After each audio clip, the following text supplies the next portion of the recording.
The National Vote Recount has established clearly how the tabulation of votes in District 4 was rigged to make a declaration in favor of the Coalition APNU+AFC and deny the PPP victory.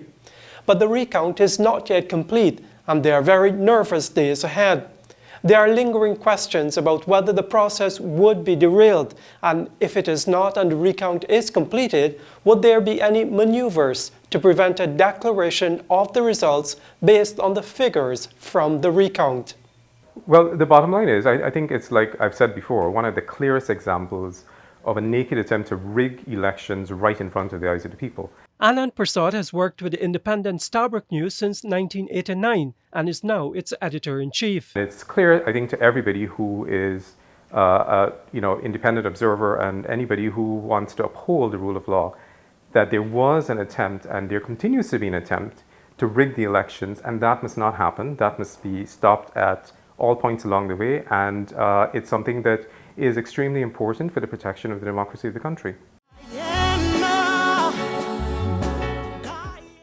This is News Talk Radio Guyana 103.1 FM. It's now time for a Periscope on Politics, a look at the latest political developments in Guyana from an analytical perspective. Dennis Chabrol, a veteran journalist, has covered the past 6 elections in Guyana. You know, at one point I thought that the 1992 elections, for all its history, was the most controversial, and perhaps the elections that I thought might have been derailed, having regard to the widespread protests in the city, allegations of people being unable to vote, people's names not being found on the correct lists, and then we had the whole riot and all of that. There was this feeling, though, that given what had been happening in the PNC between then President Hoyt and Mr. Hamilton Green and his allies, that the elections may have been called off, for the want of a better word. But I never in my wildest imaginations believed that we would have found ourselves in 2020 where elections results would have taken so long to be delivered. Just what happened in District 4 to derail the entire 2020 elections has been showing up in the National Vote Recount, which started on May 6th. What is clear is that the figures for APNU+AFC were jacked up to hand the coalition a victory. We have box 41, 45. Figures here are for the APNU+AFC, we have 180, and the PPP 102. Now the PPP figure was the same, but this particular box was inflated by 90 votes for APNU+AFC, which brings it to a total of 270. We have another box, 4164. This box had 54 votes for the APNU+AFC, and they added 50 to this box for the APNU+AFC. The PPP votes remain the same. Shazam Ali of the Citizenship Initiative has been compiling the results of the National Vote Recount, which show the extent to which the electoral process in District 4 was manipulated. And I'll show you another box, 4151. This had 165 votes for the APNU+AFC, and they added 60 votes to the APNU+AFC total. This SOR did match the SOP that we found on the PPP SOP website. So I can come to the conclusion that all of the PPP SOPs for Region 4 so far are real. It's shameful what has happened so far. I've spoken to a lot of people who support the coalition and silently doing it, how ashamed they are of what happened, what took place at Ashman's Building and what took place at the Kingston headquarters. What took place, Shaz? How would you describe it? Fraud, rigging, malpractice? How would you describe it? Electoral fraud. It's plain and straight electoral fraud. It was transparent to everybody to see. Everybody saw what happened. Everybody. There was no secret. People were saying that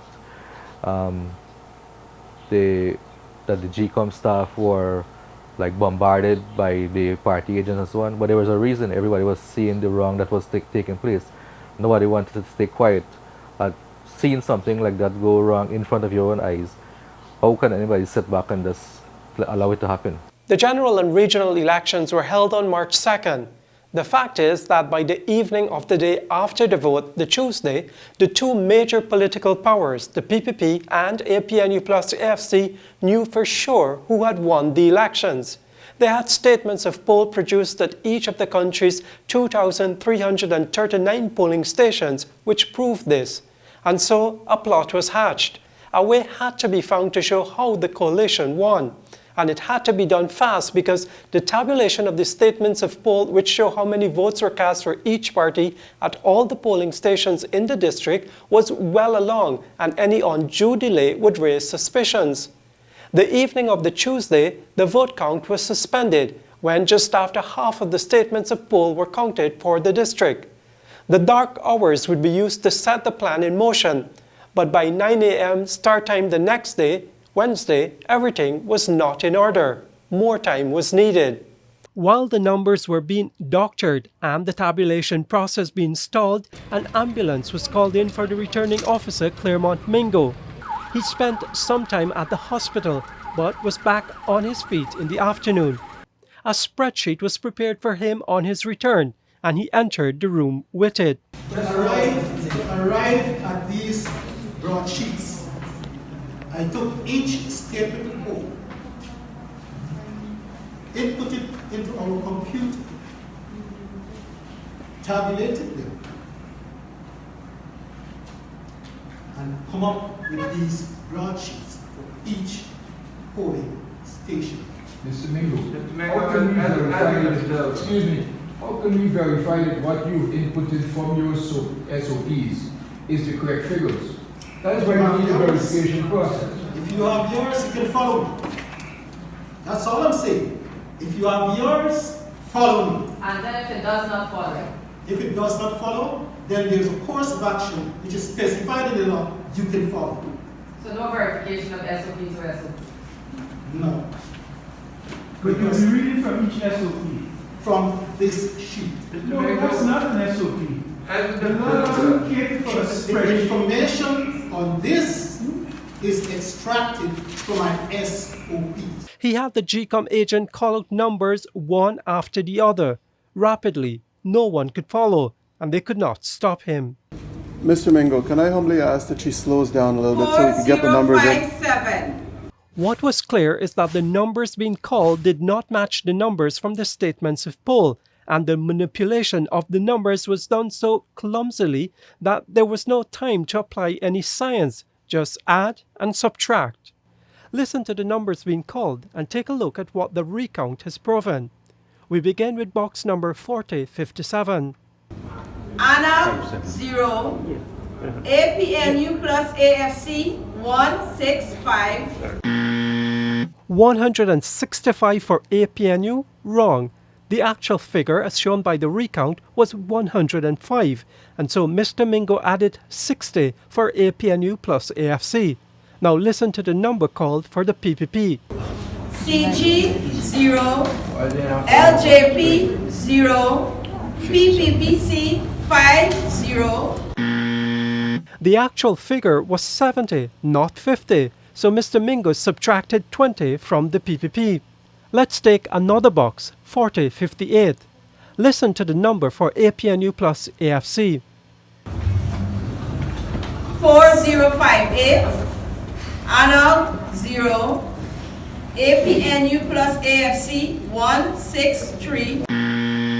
The actual figure for APNU+AFC, as shown by the recount, was 93, so Mr. Mingo added 70.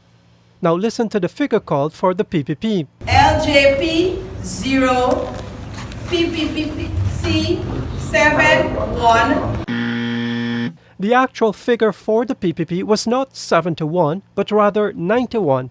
So here again, Mr. Mingo subtracted 20 from the PPP.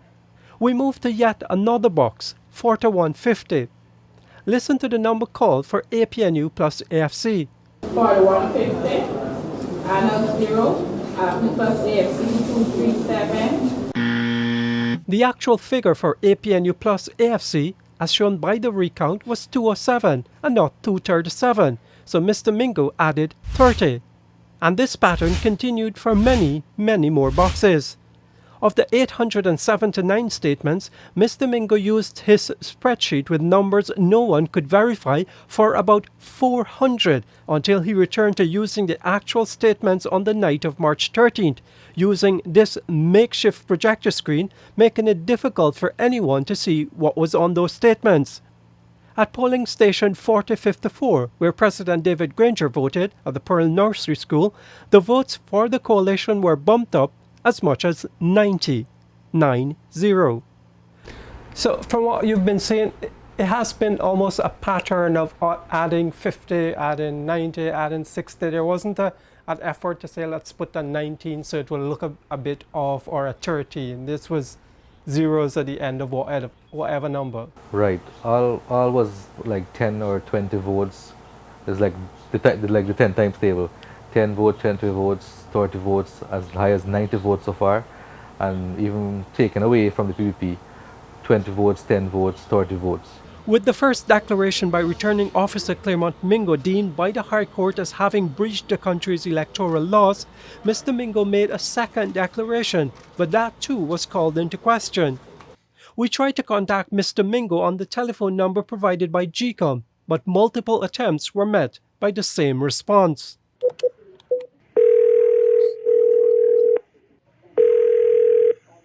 Hello? Hi, good morning.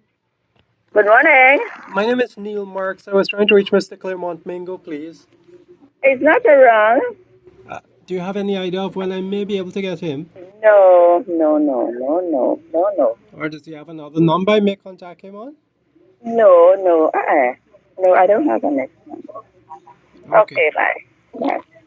With the declarations of Mr. Mingo set aside, a recount was ordered, not just for District 4, but all the 10 electoral districts. The recount began on May 6th amid tight security.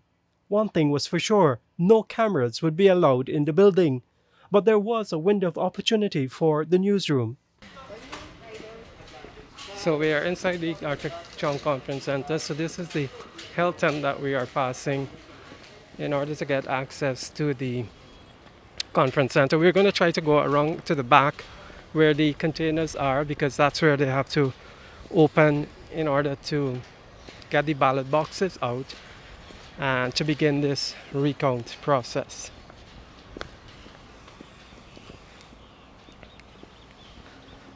So it's a bit of a long journey to get behind the conference center. So it seems that we're not going to go there. We're going to go inside of the conference center. We were hoping to get them when they're opening the containers, but that doesn't seem to be happening. We've been called to the conference center, so hopefully we will get pictures of them opening the ballot containers.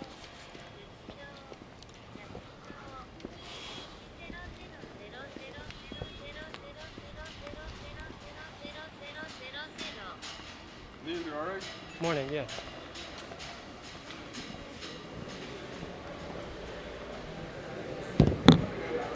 Just after I cleared security, I was met by the chair of GCOM, Justice Claudette Singh. Shortly after, my cameraman was told to leave. I was told by the GCOM chair that I would be allowed to film the opening of the first set of ballot boxes, but she was promptly told by a security officer that she could not allow me to do that, and that was that. She told me to wait for a while, and I did. I was subsequently escorted to see this box being opened, and I filmed it with my phone. As the days went by, the fraud that went down in the tabulation for District 4 started to emerge. Our first election that we covered was in 1992, and that was meant to be the restoration of democracy. So I cannot understand how from 1992 we could descend into this total abhorrent situation where in the globally changed environment with no Cold War around, that there could be an attempt again at this time to rig elections. Totally unacceptable. And it is clear that the writing is on the wall. The international communities made it clear. The local communities made it clear. This cannot work. That is, you cannot steal people's votes. When you try to steal people's votes, what you do is to dehumanize them. And what you're doing is saying that they don't participate. They are people who are non-existent and they're not part of the political framework. That cannot be accepted and that cannot be tolerated. Timothy Jonas, an attorney at law and chairman of A New and United Guyana, has been assessing what has been showing up in the recount. So the fraud is there. The fraud is there for everyone to see. There's no doubt about it. It is documented and proved. That is evidence. It is admissible in court. So as this has gone on, it has become obvious that the narrative could not be we won a fair election and Mingo's count was right. So the narrative has changed. And what the narrative changed to was that PPP also rigged. We were accused, and the new parties were accused of getting SOPs from the PPP, and let me be straight that we did not get any SOP from the PPP. All of it were independently gathered from our members and other candidates from wherever they voted. So we were waiting for those boxes to appear and get to compare the figures at the same time. And from the recount now, all the figures so far from the SORs as compared to the PPP SOPs, they all match. So this proves that all the PPP SOPs for Region 4 so far are real. There were genuine copies of what came out of those statements from the polls. Yeah, they were genuine copies of what came out of the statement of the poll. And everyone was asking us, where did we get our SOPs from? We were telling them where we get our SOPs from, but no one was asking where did the coalition get their SOPs, or where is the coalition SOPs? One by one, representatives of APNU+AFC came with their stories that the names of persons who were either dead or out of the country on March 2nd were ticked off as having voted. My God, in the PPP strongholds, let me tell you what has been happening. The dead got up, voted, and went back to rest. The dead. Because we have gotten the information from field work, we do not have access, at least I do not have access to immigration records, nor do I have access to any other nor do I have access to any physical evidence. But what I have is confirmation from family members of these people who are on the list, and they said that their family member was not in the country to vote. I'm asking you about the valid, credible claims that the party would have been making, objecting to. What have you backed up? One single claim where we have something to back it up to. And I'm saying to you that I have backed up my allegation of migration with, yes, I'm not going to dispute it. What we want here now is in this recount process, the entire truth to come out, entire truth, because they had one truth about Mingo and this and that and whatever it is, good. But there are other truths that are very much fundamental, and it is important. Yeah, I just think it's absolutely ludicrous. What is at the bottom of those claims is what you would say is multiple voting. That is, somebody's going to the polling station and voting in their own name, and then returning to that polling station or going to another polling station and voting for somebody who is supposedly dead or was not in the country at the time. Now, there are safeguards for all of those things. You have to resemble the person who you are attempting to vote for. There's a folio at each polling station which has a photograph of the person who you are attempting to impersonate, which is what you call personation. So you're attempting to impersonate somebody who is on the folio. That person must look like you. Because if that person doesn't look like you, you'll be thrown out of the polling station and you probably would be arrested on the site. There's a police person there. They're there to maintain order and to deal with complaints that might be there. So once you go into that polling station and you attempt to impersonate somebody, you'll be found out right away. And if you voted already, you would have to have shown your finger. And one of the things that we have had to use in this country, because there's been so much confusion over the electoral history of rigging, you have to have your finger inked. So at some point where you're going to cast your ballot, your finger would have been checked and it would have been seen that you had had indelible ink on that. So there are any number of safeguards that would prevent any type of that voting supposedly for dead people or people who've migrated. So that's all baloney. It's nothing that should be of concern to anybody who's seriously interested in a fair election. The next thing that I think is more dangerous that APNU is trying to do is talk about the joint forces and trying to sell a bridge to the effect that the joint forces, their votes didn't count because they weren't stamped. Now that's an outright lie, and it's a dangerous lie because the joint forces are the bodies that enforce the laws in our country and have the muscle to do that. If they are aggrieved because of a lie from one side, that creates a dangerous situation in our country.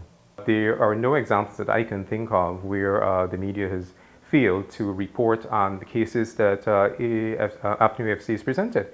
And one in particular has been this ridiculous assertion by Mr. Harman that the discipline services votes were not considered because they were deliberately not stamped by presiding officers at polling stations.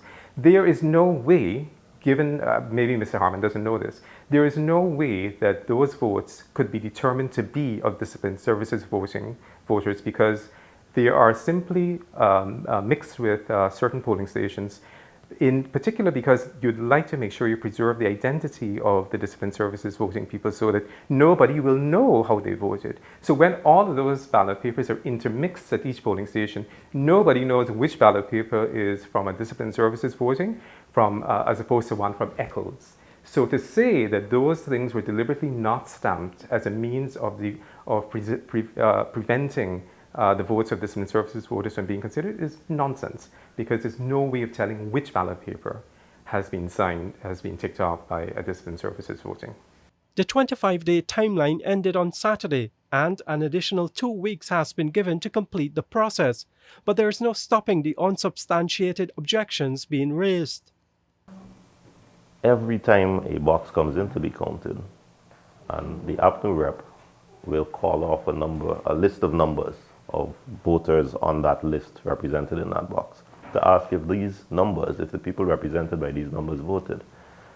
I can give you an example today where the APNU rep called 149 names, numbers, 149 numbers, to ask if these people voted. And of that, I understand 20 were ticked off as having voted. So it's a large fishing net. There's no science to this thing. You just call numbers at random. 149. And if you find any of them that have voted, then you say those people are out of the country.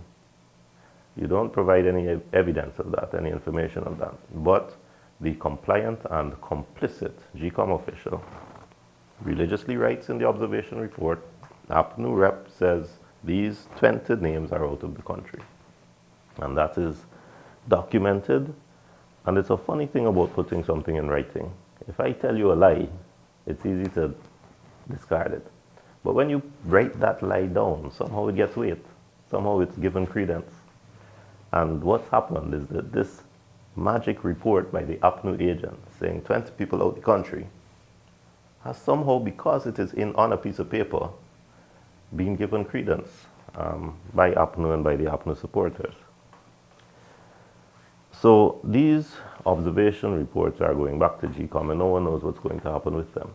What happens to them, those observation reports with the claims of the names of dead persons and those out of the country having voted, would in large part depend on the chair of the commission. I think any commission chairman faces pressure.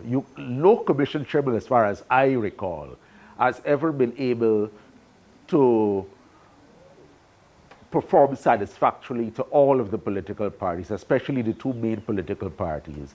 Win or lose, you'll find one protesting against the commission chairman, even passing by their residences, whether it be Queenstown or Lamaha Gardens, and criticizing the chairman, calling him out a rigor of elections, while the other side will feel satisfied and will either stay quiet or praise that commission chairman. So yes, any commission chairman will indeed come under pressure. For this chairman, I believe that above all else, she is a former judge, so she is looking at things from a legal perspective, and she also has to conduct an assessment of the political environment and coming to whatever decision she has to come to. From the outside, I get the impression that she really takes through a lot of her decision-making through a deliberative process, hearing arguments from both sides as if it were a court of law, and then coming to her decision. It is now left to the public to be seen whether indeed this is the best approach, or she takes the bull by the horns like Steve Surge-Bally and say yes or no. definitively in a short space of time. But the chairman is a lawyer by profession, so, she's a former judge. So I think she takes a lot of things into consideration. After the recount is completed for each of the 10 electoral districts, a certificate with the total votes cast for each party is prepared and signed off.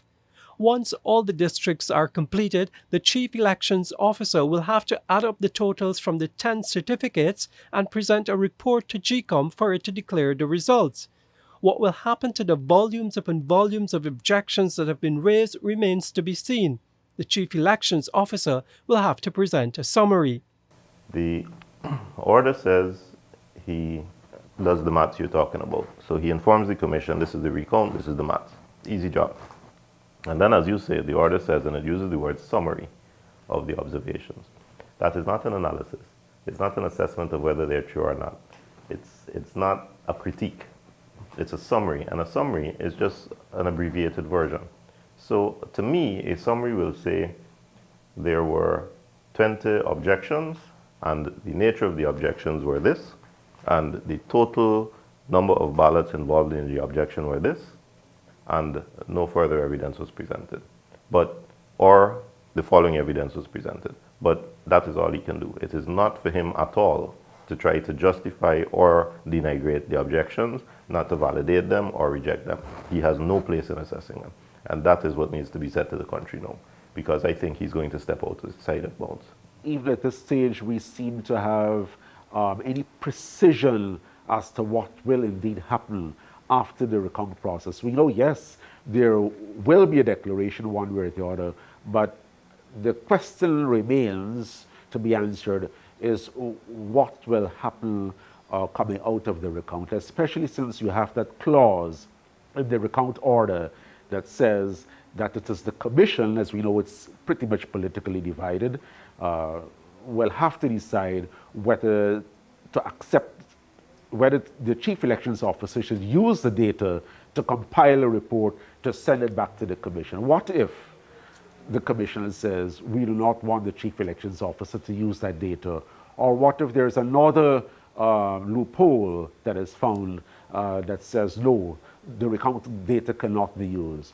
So I think these questions will eventually, the answers will unfold as we get closer to June 16, which is now the new deadline that GCOM has set itself for the declaration of the results. What I would expect is that when the result goes to the GCOM chair, forget what the other commissioners do. It's the GCOM chair who is going to make the decision. She has the last opportunity that she will be given, I presume, to do what's right. There are very many questions about what she did on March 5th and March 13th that could call into question whether or not she's committed to a free and fair election. Because clearly she should have stopped the Mingo Declaration on March 5th. She should have stopped the Mingo Declaration on March 13th. She did nothing.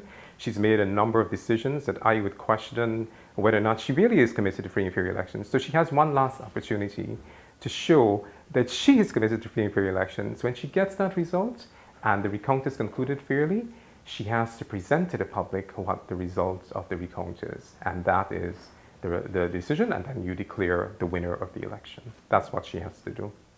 With just about 2 weeks left for the recount, most are still jittery about what could happen. What further surprises could be ahead for Guyanese waiting for results for an elections held 3 months ago? They have some options. They can stop the count. They can use COVID. They can, use anything. So they can stop the process. That doesn't put them good with the foreigners. But it also, I don't think, allows the chairman to declare and swear in David Granger, because I don't think she will do that. Her reputation would be in tatters if she did that. And therefore, the chancellor can't swear him in. So stopping the process has its own difficulty for the incumbents. They would actually have to take over the whole process and force a swearing in. That would be beyond the pale. I think it's difficult even for them to do it. So they have to see it to the end. At the end, unless GCOM is able to manipulate, the recount will show a loss by APNU.